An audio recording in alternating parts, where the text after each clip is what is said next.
সাইয়েদা খাদিজা রাদিয়াল্লাহু এর জন্য জীবন সামলে নেওয়া খুব সহজ ছিল না। স্বামীর বিয়োগ বেদনায় ক্লিষ্ট ছিল তার জীবন।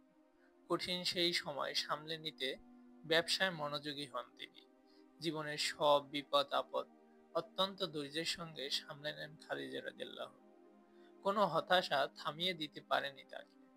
একাকী জীবনটা এগিয়ে নেওয়ার তাগিদেই সম্পদ বৃদ্ধি এবং ব্যবসায় মনোনিবেশ করেন তিনি। বহুকাল ধরে পিতা যে ব্যবসার কাজে নিমগ্ন ছিলেন এবং স্বামী যে ব্যবসার সমৃদ্ধিতে দেশে বিদেশে সফর করেছেন, সেই ব্যবসা এগিয়ে নিতে পূর্ণভাবে ব্যবসায় মনোযোগী হয়েছেন খাদিজা রাদিয়াল্লাহু। খাদিজা বিনতে খুয়াইলিদ রাদিয়াল্লাহু, শাইখ আব্দুল হামিদ মাহমুদ তাহমাজ ও শাইখ ইব্রাহিম মুহাম্মদ হাসান আল জামাল।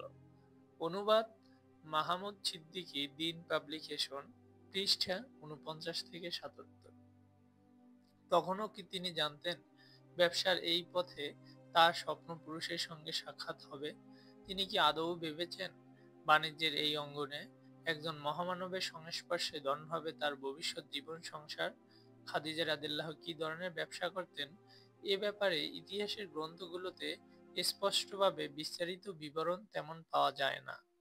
তবে তার ব্যবসা সংক্রান্ত আলোচনায় যে বিষয় বারবার উল্লেখিত হয়েছে সেটা হলো দূর দেশে বা দূরবর্তী শহর নগরীতে তার বাণিজ্য কাফেলা যেত এবং নারী হওয়ার কারণে যেহেতু তিনি কাফেলার সঙ্গে যেতে পারতেন না, এজন্য ব্যবস্থাপক নিয়োগ করতেন।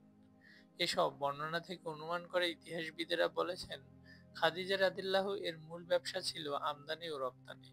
সিরিয়ার মতো দূরবর্তী বাজারে তিনি পণ্য রপ্তানি করতেন এবং তার নিয়োগ করা ব্যবস্থাপকেরা মক্কার বাজারে বিক্রি করার জন্য দূরবর্তী শহর ও বাজার থেকে পণ্য কিনে আনতেন। Khadija al Kubra, the first Muslim women, was actually a business women.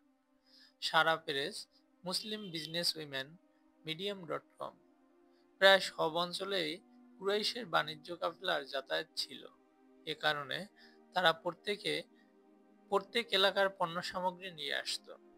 নিজেদের এলাকার পণ্য অন্য এলাকায় নিয়ে গিয়ে বিক্রয় করত। আল্লাহ তাআলা ইরশাদ করেছেন, আমি কি তাদের একটি নিরাপদ হারামে প্রতিষ্ঠিত করিনি, যেখানে সর্বপ্রকার ফলমূল আমদানি হয় এবং হয় আমার দেওয়া রিজিক স্বরূপ, কিন্তু তাদের অধিকাংশই এটা জানে না। সূরা কাসাস, আয়াত ৫৭। ইতিহাসের বিভিন্ন বর্ণনা থেকে জানা যায় যে সে সময়ে সাধারণত তিন ধরনের ব্যবসায়িক পণ্যের আদান প্রদান হতো। এক, মশলা, সুগন্ধি জাতীয় দ্রব্যাদি, আতর, রেশম, কাতান, জাফরান, কাঁচা খেজুর ও মুনাক্কাব প্রভৃতি। দুই, স্বর্ণ, রূপা, হীরা, তামা ও লোহার পাত্র। তিন, গোশত, চামড়া, হাওদা উল, হাতির দাঁত, ছাগল বেড়া ইত্যাদি। আরব অঞ্চলে শাম থেকে সবচেয়ে বেশি আমদানি করা হতো গম, আটা, জয়তুনের তেল ও লবনানের তৈরি সামগ্রী। রপ্তানি পণ্য সামগ্রীর মধ্যে ছিল আরব উৎপন্ন চর্বি জাতীয় দ্রব্যাদি, কাঁচা খেজুর, বাবলার মতো দেখতে কারাজ গাছের পাতা যা চামড়া রং করার কাজে ব্যবহৃত হতো, উট ও অন্যান্য প্রাণীর পশম, চামড়া, ঘি ইত্যাদি। এছাড়া তায়েফের মুনাক্কাও রপ্তানি করা হতো। মক্কার ব্যবসায়ীরা সাধারণত এসব পণ্য শীতকালে ইয়েমেন ও গ্রীষ্মকালে শামে নিয়ে যেত। এ থেকে অনুমান করা হয় খাদিজা রাদিয়াল্লাহু রাসূলুল্লাহ সাল্লাল্লাহু আলাইহি সাল্লামের মাধ্যমে আরব অঞ্চলে যা উৎপন্ন হতো ওইসব পণ্য বিক্রির জন্য প্রেরণ করেছেন এবং শামের যেসব পণ্যের চাহিদা আরব অঞ্চলে ছিল সেগুলো এখানে বিক্রির জন্য আমদানি করেছেন। তারিখুল মাক্কাতিল মুকাররামা, খণ্ড ১, পৃষ্ঠা ৪৩৭। মাক্কা ওয়াল মদিনা ফিল জাহেলিয়াত ওয়া আহদি রাসূল সাল্লাল্লাহু আলাইহি ওয়াসাল্লাম, পৃষ্ঠা ১৭৫ থেকে ১৬৯। আসসালামু আলাইকুম।